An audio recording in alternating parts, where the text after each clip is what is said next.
इमरान मसूद ने किया वक्फ बोर्ड के खिलाफ लाए गए बिल का विरोध। इमरान मसूद ने बताया केंद्र सरकार को मुसलमान विरोधी। सदन में एक साथ विपक्ष ने किया वक्फ बोर्ड बिल का विरोध।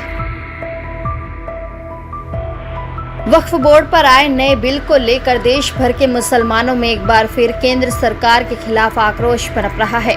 इससे पहले भी मुसलमानों को लेकर केंद्र सरकार द्वारा अनेकों बिलों को पास किया गया है, जिसको लेकर मुसलमान लगातार केंद्र सरकार को मुसलमान विरोधी बताता आया है। हाल ही में केंद्र सरकार द्वारा वक्फ बोर्ड के खिलाफ एक बिल लाया गया है, जिसको लेकर विपक्ष के नेता राहुल गांधी और अखिलेश यादव के साथ असदुद्दीन ओवैसी ने भी इसका विरोध किया है। वहीं सहारनपुर के सांसद इमरान मसूद ने लोकसभा में इसका पूरा विरोध किया और भाजपा की केंद्र सरकार को मुसलमान विरोधी करार दिया।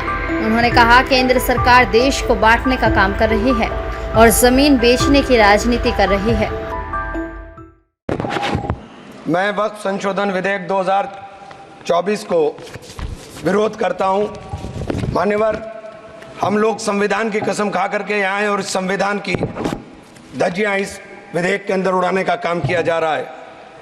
आर्टिकल 15 के अंदर धर्म, नस्ल, जाति, लिंग, जन्म स्थान के आधार पर भेदभाव करने को, मान्यवर, मैं आपकी हंसी को समझ रहा हूं, लेकिन ये बहुत गंभीर और महत्वपूर्ण विषय है। अभी हमारे माननीय सदस्य कह रहे थे कि मंदिर और मस्जिद के मसलों में फ़र्क नहीं कर पा रहे। मैं बताना चाहता हूं, वक्फ बोर्ड मस्जिदों का प्रबंधन करने का काम करता है और वक्फ बोर्ड के तहत ही मस्जिदें सारी की सारी आती हैं।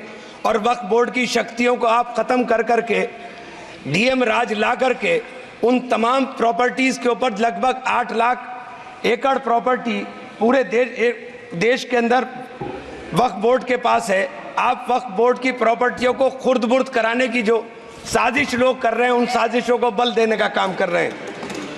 साथ मैं आप माननीय अध्यक्ष जी आपसे कहना चाहता हूं कि आर्टिकल धारा 9 के तहत ये जो CWC संरचना में बदलाव किया गया है, मैं मान्यवर बताना चाहता हूं कि बंदोबस्ती प्रबंधन के अंदर जब दूसरे धर्म का व्यक्ति शामिल नहीं किया जा सकता, तो वक्फ बोर्ड के अंदर ये शर्त क्यों लगाने का काम किया जा रहा है।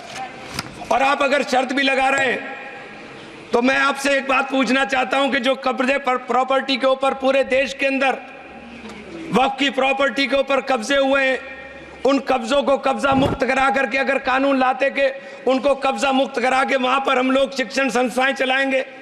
जिस आदमी ने वक्फ की प्रॉपर्टी, वो प्रॉपर्टी इस नियत के साथ वक्फ की कि आने वाली नस्लों के अंदर राय खुदा के अंदर फलाह के काम किए जा सकते हैं। उन फलाही कामों के लिए उन फलाही कामों के लिए अगर इन अध्यक्ष जी 2 मिनट के लिए 2 मिनट अभी नहीं, 1 मिनट दे दीजिए, 1 सेकंड भी नहीं। मैं माननीय अध्यक्ष जी कंक्लूड कर रहा हूं 1 सेकंड के लिए। मैं इसके अंदर धारा 40 को माननीय अध्यक्ष जी हटाने का काम किया।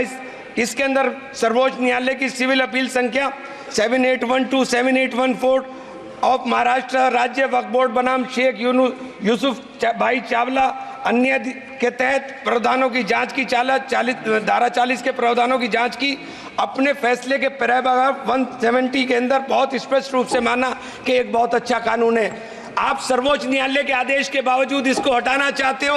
मान्यवर, ये सीधे सीधे कानून के खिलाफ वर्जी है। हम कहना चाहते हैं कि संविधान की अगर धज्जियां उड़ाने का काम आप करने का काम कर रहे हो, हम इसका पुरजोर विरोध करेंगे और पुरजोर विरोध करने का काम